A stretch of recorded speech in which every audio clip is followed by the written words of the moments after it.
আগামী ২১ নভেম্বর দেশে ফিরছেন বিএনপি চেয়ারপারসন বেগম খালেদা জিয়া। বেগম জিয়ার দেশে ফেরার এই তথ্য নিশ্চিত করেছেন তাঁর দুই আইনজীবী।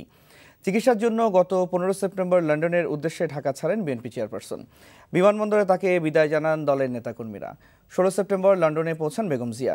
সেখানে তার বড় ছেলে তারেক রহমান ও যুক্তরাজ্য প্রবাসী নেতাকর্মীরা তাকে স্বাগত জানান।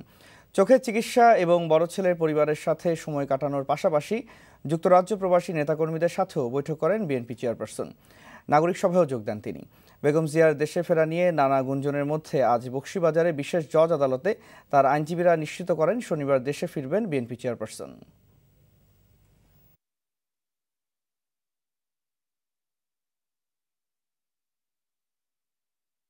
আমাদের নেত্রী, আমরা আশা করতেছি যে তিনি আগামী শনিবার দিন বিকালে তিনি বাংলাদেশে চলে আসবেন। আমরাও ইনশাল্লাহ এয়ারপোর্টে তাকে রিসিভ করব। আমরা আশা করছি শনিবার বিকাল আমরা করছি ইনশাল্লাহ উনি শনিবার বিকাল ৫টার মধ্যে আমরা আশা করছি।